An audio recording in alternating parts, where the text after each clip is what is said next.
चावल को लेके भी एक महत्वपूर्ण खबर आई है। खबर यह है कि चावल के दाम बहुत तेज़ी से ऊपर गए हैं और आप देखिए कि हालात ये है कि 10 से 15 रुपए प्रति किलो घरेलू बाज़ार में चावल के दाम बढ़ गए हैं। होलसेल मार्केट में 7% के आसपास की तेज़ी आ गई है। हमारे साथ राजेश पहाड़िया हैं इस पर बात करने के लिए, एग्री मार्केट के एक्सपर्ट। राजेश जी, बहुत स्वागत है आपका। बताएं, क्या ये बात सही है कि 10 से 15 रुपए प्रति किलो चावल के दाम बढ़ गए हैं? बासमती में कह सकते हैं, बट नॉन बासमती में ऐसा नहीं है। अच्छा। बासमती मार्केट के अंदर में बारिश और इन सब चीजों की वजह से हल्की सी बढ़त दिखी है, जो कि एक्सपोर्ट के मार्केट की वजह से जो गिरावट आई थी उसको कवर किया है। बट मेजरली बासमती 10 से 15 रुपए प्रति किलो की बढ़त आपको हल्की बढ़त लग रही है पहाड़िया जी?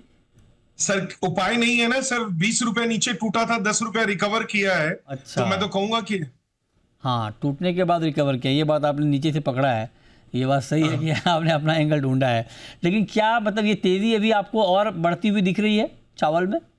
मैं नहीं समझता हूं कि डोमेस्टिक मार्केट के अंदर में हमारी जो स्पेशल वैरायटी है ना, जिसको अपने गोविंद भोग और जीरा कसाला या सोना मसूरी बोलते हैं, जो हम लोग रोजमर्रा की जिंदगी में खाते हैं, उसकी उनके दामों की वजह से भी एक बहुत बड़ा इफेक्ट जो है बासमती के ऊपर में है। क्योंकि वो करीबन 100-125 रुपए के आसपास बिकता था पर किलो का, वो बढ़ के अभी करीबन 175-80 रुपए किलो हो गया। अच्छा, ओके। उसकी वजह से बासमती में थोड़ा शिफ्ट हुआ है डोमेस्टिक मार्केट के अंदर। अच्छा, तो आपको लगता नहीं है कि यहाँ से और ज़्यादा दाम बढ़ने वाले हैं, राइट सर? या अब जरा ये बताइए कि अभी जो ये पश्चिम एशिया का मामला चल रहा है, इससे आपकी इंडस्ट्री पर कितना इम्पैक्ट आया? हम तो ये देख पा रहे हैं खबरों में कि 2000 से 2500 करोड़ का भुगतान अभी ईरान में अटक गया है चावल इंडस्ट्री का। कुछ खबर आ रही है कि इंश्योरेंस नहीं हो पा रहा है। अलग अलग ट्रेड की दिक्कतें सामने आ रही हैं। क्या ग्राउंड सिचुएशन है? देखिए, मेजरली भारत जो है तकरीबन 26 मिलियन टन के आसपास में 21 से 25 मिलियन टन के आसपास में बासमती और नॉन बासमती दोनों का मिला के एक्सपोर्ट करता है। ये जो मेजर एक इफेक्ट आया है वो आया है बासमती के ऊपर में, बिकॉज ये जितने भी खाड़ी के अपने देश हैं वो बासमती के कंज्यूमर है। सर्टेनली इन कंट्रीज में चूंकि वॉर जोन डिक्लेयर हो गया और मूवमेंट ऑफ कंसाइनमेंट भी बहुत डिफिकल्ट हो गए, फ्रेट के प्राइसेस जो थे उन्होंने रिस्क और प्रीमियम का प्राइसेस कंटेनर फ्रेट वालों ने बढ़ा दिया। फिर इंश्योरेंस के कवर मिलने बंद हो गए। कंट्रीज लाइक ईरान जो हमारा सबसे मेजर बायर होता था, सऊदी है, कुवैत है, कतार है, मिडिल ईस्ट में दुबई है, तो इन सब के अंदर में थोड़ी सी तकलीफ आई थी। बट उन सब चीजों के मुकाबले में अगर हम नॉन बासमती की बात करें तो मुझे कहीं पे भी एक्सेप्ट मार्केट के अंदर में जो फ्रेट बढ़ा है बिकॉज ऑफ द क्रूड, उसके अलावा कोई भी मार्केट में कोई तेजी नजर नहीं आई है। वहां पर नॉन बासमती का मार्केट फ्लैट डिमांड, फ्लैट चीजें, west coast Africa, south east Asia, ये अपना रेगुलर मूवमेंट है। बट बासमती के अंदर में certainly there has been a hitch in this. Okay, ठीक बात है। तो ये आपने बताया बहुत डिटेल में। लेकिन एक सवाल मैं आपसे पूछना चाह रहा हूँ कि जो एक्सपोर्टर हैं, जो एक्चुअल एक्सपोर्टर हैं और जो मिडिल ईस्ट में एक्सपोर्ट करते हैं, उनसे आपकी बातचीत होती होगी या आप उनके बीच रहते हैं, क्या प्रॉब्लम फेस कर रहे हैं इस वक्त? देखिए, सबसे बड़ी जो प्रॉब्लम है बासमती वालों की जो मिडिल ईस्ट के अंदर में, वो है पेमेंट की रिकवरी। कार्गो पहुंचा हुआ है, कई जगह कंटेनर्स पहुंचे हुए हैं, महीना भर, 1.5 महीना हो गया है और कार्गो का क्लियरेंस हो नहीं रहा है। अच्छा। शिपिंग लाइन के ऊपर में डैमेज और डिटेंशन पड़ रहे हैं, जो कि एक एडिशनल कॉस्ट है। एडिशनल कॉस्ट लगने की वजह से उन लोगों को डिलीवरीज नहीं मिल रही हैं या पेमेंट नहीं मिली है, तो हम लोग डिलीवरी नहीं कर पा रहे हैं।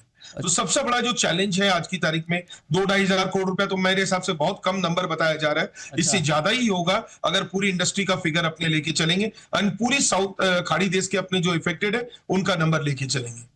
तो बासमती वालों के लिए रियल में एक टफ टाइम चल रहा है। मार वहां पे बहुत भयंकर पड़ रही है। एक तो फ्रेट का हो गया, दूसरा मूवमेंट हो गया, तीसरा ईसीजीसी ने का जो कवर है वो नहीं मिल रहा अभी, और प्लस इंश्योरेंस जो है उसकी कॉस्ट 4x हो गई है आज की तारीख में।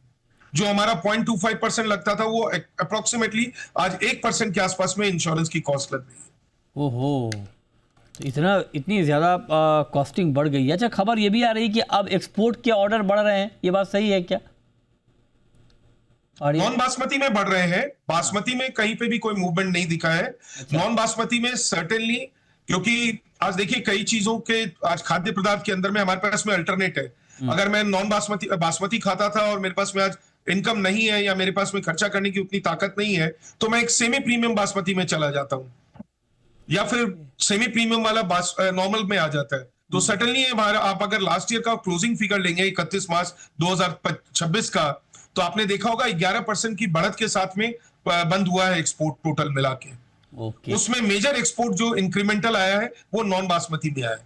बासमती वैसा का वैसा ही फ्लैट था, और क्योंकि इफेक्ट जो आया फरवरी के अंदर में वॉर में आया, मार्च में जाके बहुत एक्सेजरेट हुआ ये, अप्रैल में बहुत इफेक्ट आया है, क्योंकि अप्रैल में बासमती का फिगर जो होगा आप देखेंगे काफी डाउन ट्रेंड में जाएगा। अच्छा, ओ चलिए, आपने बहुत डिटेल में बताया सर। आगे आपसे और बात होगी। बहुत शुक्रिया राजेश पहाड़िया जी आपका जुड़ने के लिए और चावल पर बहुत ही डिटेल में बात करने के लिए।